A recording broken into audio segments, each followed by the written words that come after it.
এটা এমন একটা ছেলের গল্প যেটা শুনলে আপনার কান খাড়া হয়ে যাবে, কেননা ছেলেটিকে ফাঁসির রায় শোনানো হয়েছিল। যখন ছেলেটার কাছে তার শেষ ইচ্ছার কথা জানতে চাওয়া হয়, তখন সে বুদ্ধি করে এমন একটা ইচ্ছার কথা বলে যেটা শুনে জজ সাহেব পর্যন্ত অবাক হয়ে গিয়েছিলেন। তার শেষ ইচ্ছা ছিল এরকম যে সে এক রাতের জন্য কোনো একটা মেয়েকে বিয়ে করবে আর সারা রাত সেই মেয়েটার সাথে কাটাবে। এখন প্রশ্ন হচ্ছে, এই ফাঁসির দণ্ডপ্রাপ্ত আসামিকে কে বিয়ে করবে, কে তাকে বিয়ে করতে রাজি হবে? কয়দিন নাম্বার 715, খুব কম বয়সী একটা ছেলে, বয়স খুব হলে 20 কি 25 এরকম হবে। ছেলেটিকে দেখে আমার খুব মায়া হতো, কারণ এত কম বয়সী একটা ছেলে কিভাবে ফাঁসির দণ্ডপ্রাপ্ত আসামি হয়। আমার নাম ছিল ত্রিনা, আমি ছিলাম একজন ইন্সপেক্টর। সব পুলিশ অফিসারদের মতো আমার মনটাও কঠোর ছিল, কিন্তু এই ছেলেটির বেলায় আমার মনটা একটু নরম ছিল। যেদিন ছেলেটির শেষ ইচ্ছার কথা জানতে যাওয়া হবে, তার মা এলো তার ছেলের সাথে দেখা করতে। ছেলেকে বুকে জড়িয়ে ধরে সে কি আর্তনাদ তার মায়ের। আমি ভাবলাম ছেলেটির মায়ের সাথে তো দেখা হয়ে গেল, তার আর কি শেষ ইচ্ছা থাকতে পারে।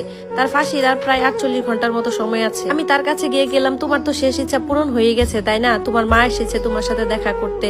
তখন আমাকে দেখে বলতেছে, কি বলেন আপনি, আমার শেষ ইচ্ছা তো অবশ্যই আছে। আমি তাকে বললাম, কি শেষ ইচ্ছা তোমার? তখন সে আমাকে বলতেছে, আমি আপনার সামনে নয়, আমি এসপি সাহেবের সামনে আমার শেষ ইচ্ছা বলবো। এই কথা শুনে আমার খুব রাগ হলো। তারপর আমি ভাবলাম, থাক, দুদিন পরে তো ছেলেটা মরেই যাবে, তার আবদার তো রাখতেই হয়। আমি ছেলেটিকে এসপি সাহেবের কাছে হাজির করলাম। এসপি সাহেব তাকে শান্ত গলায় বলল, তোমার শেষ ইচ্ছা কি?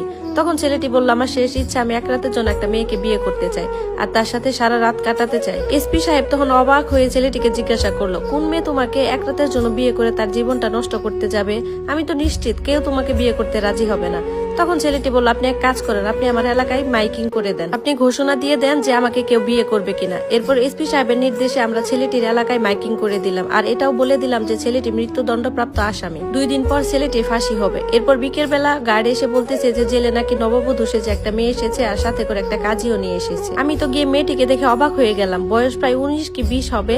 আমি কাজী সাহেবকে জিজ্ঞাসা করলাম যে মেয়েটিকে। তখন তিনি বললেন তিনি নাকি চিনেন না, উনি নাকি এরকম করে সেজে গুজে কাজী সাহেবের কাছে গিয়েছে। মেয়েটি আমাকে দেখে বারবার বলছিল যে আমাকে রিপনকে বিয়ে করতেই হবে। তখন বুঝতে পারলাম যে মেয়েটি রিপনকে হয়তোবা খুব ভালোবাসে। এরপর রিপনকে তার সেল থেকে বের করে অফিসে বসার সুযোগ দেওয়া হলো। এরপর রিপন বলল যে আমাদের দুজনকে এক রাত একসাথে থাকার সুযোগ দিতে হবে। পরদিন মেয়েটা চলে যাবে আর আমি নিজে হাসি মুখে আমার মৃত্যুকে বরণ করে নিব। কথাটা শুনে আমার খুব খারাপ লাগলো। পরে মনে মনে ভাবলাম, ভালোবাসা মনে হয় এরকমই হয়। কিন্তু আমরা এটা বুঝতে পারিনি যে এটার পিছনে এত বড় একটা কাহিনী লুকিয়ে আছে, যে কাহিনীটা আমাদের পরদিন সকালবেলা অবাক করে দেয়, আমাদের সবাইকে বোকা বানিয়ে দেয়। এরপর কারাগারের মধ্যে দুজনে বিয়ে হলো। বিয়ের পর ওদের দুজনকে জেলখানায় ঢুকিয়ে দেওয়া হলো।